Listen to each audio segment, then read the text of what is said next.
नमस्कार विद्यार्थियों, मैं मक्खन गोयल आप सभी का स्वागत करता हूं आपके अपने वेदिका क्लासेज के यूट्यूब चैनल पर। आज हम लेके आए हैं इलेक्ट्रिकल सेकंड ईयर और वायरमैन सेकंड ईयर में प्रैक्टिकल डीसी मोटर के टर्मिनलों की पहचान मल्टीमीटर के द्वारा। इससे पहले जो अपने प्रैक्टिकल किया था लास्ट टाइम वो था डीसी मोटर के टर्मिनलों की पहचान सीरीज लैम्प के द्वारा। आज हम उसी प्रैक्टिकल को दोबारा रिव्यू करेंगे और उसके अंदर अपन मल्टीमीटर का उपयोग करके डीसी मोटर के टर्मिनलों की पहचान करेंगे। तो सबसे पहले मैं आपको बता दूं कि मल्टीमीटर यानी जो विभिन्न प्रकार की मापने के लिए यूज किया जाता है, जैसे आपका धारा हो, वोल्टेज हो, रेजिस्टेंस हो, इन सबको मापने के लिए अपन मल्टीमीटर का प्रयोग करते हैं। तो अपन उसी मल्टीमीटर का प्रयोग करके डीसी सीरीज हो, चाहे शंट हो, चाहे कंपाउंड हो, उसके टर्मिनलों की पहचान करेंगे। क्योंकि आपको पता है एग्जाम के अंदर अपना जो प्रैक्टिकल होता है उसके अंदर ऐसे क्वेश्चन आते हैं कि एक identification of DC Motors terminal, और उसके अंदर आपको एग्जामिनर के द्वारा क्वेश्चन दिया जाता है। तो आपको पहले उसका लिखना होता है विवरण, फिर उसको प्रैक्टिकल करके बताना होता है। तो अपन पहले उसका विवरण देखेंगे, भाई आप कॉपी कैसे बनाएंगे, उसके बाद अपन उसका प्रैक्टिकल भी सोल्व करेंगे। जैसा कि देखिए आपको एग्जाम के अंदर प्रैक्टिकल दिया गया था डीसी मोटर के टर्मिनलों की पहचान, और लिखा है बाय मल्टीमीटर। तो सबसे पहले आपको एक कॉपी बनानी होगी एग्जामिनर के द्वारा, और उस कॉपी के आधार पर आप प्रैक्टिकल सोल्व करते हैं और उसका जो रिजल्ट आएगा वो भी अपन इस कॉपी के ऊपर ही नोट करते हैं। तो देखिए इसी क्रम में आप सबसे पहले देखिए अपना उद्देश्य क्या होगा, भाई डीसी मोटर के टर्मिनलों की पहचान। फिर आवश्यक उपकरण की बात की जाए तो एक प्लायर, स्क्रू ड्राइवर, मल्टीमीटर और डीसी मोटर जिसको अपन टेस्टिंग कर रहे हैं, सीरीज हो या शंट हो। अब देखिए आगे मैं आपको ले चलता हूँ। जैसे देखिए मैंने एक मल्टीमीटर बनाया है, इसमें आपको पता है 2 टर्मिनल होती है। यहाँ पे देखिए अपने एक डीसी मोटर बनाई है। डीसी मोटर में अपन को पता है 2 प्रकार की वाइंडिंग होती है। जैसे देखिए आप, एक आर्मेचर वाइंडिंग, दूसरी फील्ड वाइंडिंग। इसी तरह उस मोटर के अंदर अपने 4 टर्मिनल होते हैं। लेकिन अगर देखिए अपन को ऐसा दे रखा है तब तो अपन ज्ञात कर सकते हैं, लेकिन आपको पता है मोटर के ऊपर ऐसा टर्मिनल बॉक्स बना होता है और उसमें अपन को ज्ञात नहीं होता भी आर्मेचर कौन सा है और फील्ड वाइंडिंग कौन सा है। तो अपन जो अपना मल्टीमीटर है ना, उसके अंदर जो कंटिन्यूटी टेस्ट होता है और जो प्रतिरोध टेस्टिंग टर्मिनल होता है उसके द्वारा अपन इस मोटर के टर्मिनलों की पहचान करेंगे। अब देखिए और आपको क्या लिखना होगा, इसी तरीके से सुरक्षा सावधानियां यानी डीसी मोटर की रेटिंग के अनुसार अपन को मल्टीमीटर का चयन करना होगा। अपने अनुदेशक की दिशा निर्देश में कार्य करेंगे। कार्य करते समय कोई लापरवाही नहीं रखनी है। अब देखिए आपको परिणाम लिखना जरूरी है कि डीसी मोटर के टर्मिनलों की पहचान मल्टीमीटर की सहायता से सफलतापूर्वक की गई। अब देखिए इस प्रैक्टिकल में अपने पास में किसी प्रकार से कोई डाटा या जिसे अपन आंकड़े कहते हैं वो प्राप्त नहीं होंगे। अगर डाटा या आंकड़ा प्राप्त होता है तो अपन उनको एक टेबल के द्वारा भी व्यक्त करना जरूरी है, तभी अपना एक प्रैक्टिकल पूरा माना जाएगा। देखिए इस तरीके से आप अपनी दिए गए प्रैक्टिकल की एक सीट तैयार करेंगे और ये सीट जब आप जमा करवाएंगे तो उसके बाद एग्जामिनर के द्वारा आपका प्रैक्टिकल लिया जाएगा। तो देखिए इतना समझने के बाद अब चलते हैं अपन प्रैक्टिकल की ओर। आइए अपन चलते हैं अपने लाइव प्रैक्टिकल की तरफ। तो देखिए अपन ने एक डीसी मोटर ली है और इसके साथ अपन एक मल्टीमीटर के द्वारा इसके टर्मिनल की पहचान करेंगे, भाई कौन से आर्मेचर क्या है, कौन से फील्ड वाइंडिंग है। तो देखिए सबसे पहले मल्टीमीटर आपको इस तरीके से डिजिटल मल्टीमीटर लिया है अपन ने। तो सबसे पहले देखिए इसका ये जो पाठ्यांक है, इस पाठ्यांक में के अंदर अपन इसका जो माइनर है इसको अपन कंटिन्यूटी पर सेट कर लेंगे, यानी बीप की आवाज़, यानी जैसे ही देखो कंटिन्यूटी टेस्ट करेंगे तो इसके अंदर रेड लाइट भी जलेगी और बीप की आवाज़ भी आ रही है।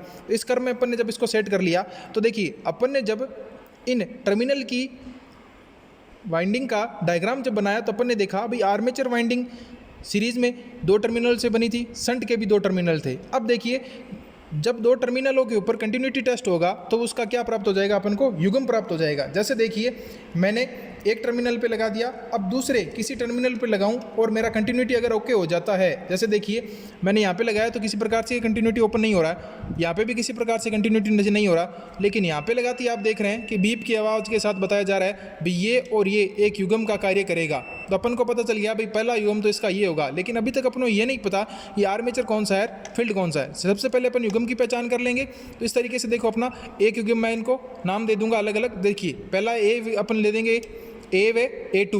अब देखिए दूसरा जो टर्मिनल है क्या देखते हैं, ये सही है। अगर इसमें कोई फॉल्ट होता है या अंदर से वाइंडिंग में किसी प्रकार से कोई शॉर्ट होगा तो इसमें कंटिन्यूटी टेस्ट नहीं बताएगा।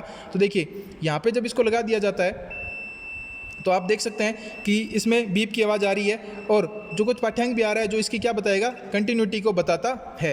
इस तरीके से अपन ने सबसे पहले युग्म ज्ञात कर लिए, यानी पार्ट ये पहला युग्म और फिर ये दूसरा युग्म। अब देखिए अपन को ज्ञात करना भी आर्मेचर कौन सा होता है और फील्ड वाइंडिंग कौन सी होती है। तो इसी क्रम में अगर आप देखें तो आर्मेचर की जो वाइंडिंग होती है उसका प्रतिरोध क्या होता है, अधिक होता है फील्ड की तुलना में। किन की तुलना में, इन दोनों को आपस में जब कंपैरिजन या तुलना की जाएगी तो आर्मेचर वाइंडिंग का फील्ड वाइंडिंग की तुलना में क्या होगा, प्रतिरोध ज़्यादा होगा। तो वापस देखिए, ये जो अपना मल्टीमीटर है ना, अपन इसको किस पर सेट करेंगे, प्रतिरोध के ऊपर सेट करेंगे। तो सबसे पहले देखिए आप, ये जो पाठ्यांक आपको प्रदर्शित हो रहा है इसमें देखिए, ये जो इसका है इस पर देखिए यहाँ पे प्रतिरोध का सिंबल, तो मैं यहाँ पे जो सेलेक्ट सिस्टम होता है उससे के द्वारा प्रतिरोध को सेलेक्ट कर लूँगा। देखिए मेगा, मैं इसको थोड़ा रेंज को थोड़ा अपन छोटी कर लेते हैं इस तरीके से। देखिए अब इसका जो पाठ्यांक होगा मल्टीमीटर का वो अपना एक प्रतिरोध का प्रदर्शन करेगा। अब देखिए अपन दोनों जो युग्म प्राप्त हुए हैं उन दोनों का प्रतिरोध ज्ञात करते हैं और देखेंगे भाई किसका प्रतिरोध कम होगा और किसका ज़्यादा होगा। जो ज़्यादा होगा वो आर्मेचर की वाइंडिंग होगी और जो कम होगा वो आपकी फील्ड वाइंडिंग होगी। तो देखिए सबसे पहले अपना यही युग्म था, तो देखिए हमने इसको यहाँ पे लगा दिया, तो आप देख सकते हैं भी इसका जो प्रतिरोध आपको प्राप्त हो रहा है 6.66, ठीक है। आप मात्रक ओम लगा सकते हैं, नहीं भी लगाते हैं तो देखो अपन को सिर्फ प्रतिरोध मापना है, दोनों को आपस में कंपैरिजन करना है। तो देखिए 6.5 या 6.66 इस तरीके से अपन को इसका प्रतिरोध प्राप्त हो रहा है। अब जो दूसरा युग्म था अपन उसका ज्ञात करें, तो देखिए कुछ इस तरीके से, देखिए इसका जो पाठ्यांक है वो कितना प्रदर्शित हो रहा है अपन को, 2, 1.1 या 1.9 इस तरीके से।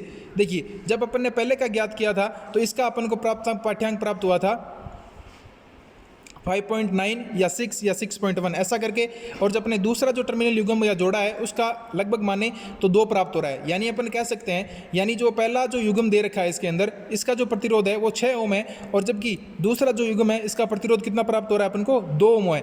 और अपन ने यही पढ़ा है कि जिस का प्रतिरोध ज़्यादा होगा वो आर्मेचर वाइंडिंग होगी और जिसका प्रतिरोध कम होगा वो फील्ड वाइंडिंग होगी। तो इन चारों टर्मिनलों पे किसी प्रकार से कोई मार्कर नहीं है, तो अपन को ज्ञात कर लिया ये 2 जोड़े, ये 2 जोड़े। अब प्रतिरोध के द्वारा अपन ने ज्ञात कर लिया जो प्राथमिक प्रथम रूप से दिखे गए हैं या ये जो आपको दिखाई दे रहे हैं ये किसके होंगे, आर्मेचर के टर्मिनल होंगे और ये आपके फील्ड वाइंडिंग के टर्मिनल होंगे। इस तरीके से विद्यार्थियों अपन ने एक डीसी मोटर के 4 टर्मिनलों में पहले अपन ने इनका 2 युग्म ज्ञात किया, फिर 2 युग्म से अपन ने ये ज्ञात किया भी कौन सा आर्मेचर का है और कौन सा फील्ड वाइंडिंग का है। इसका प्रतिरोध ज़्यादा था तो ये आर्मेचर के टर्मिनल होंगे दोनों ही, और इसका प्रतिरोध कम था तो ये दोनों ही किसके टर्मिनल हो जाएंगे, अपने फील्ड वाइंडिंग के टर्मिनल। अब अगर अपन को कनेक्शन करना है तो अपन अपनी आवश्यकता अनुसार इसको सीरीज में शंट के अंदर ऑपरेट कर सकते हैं।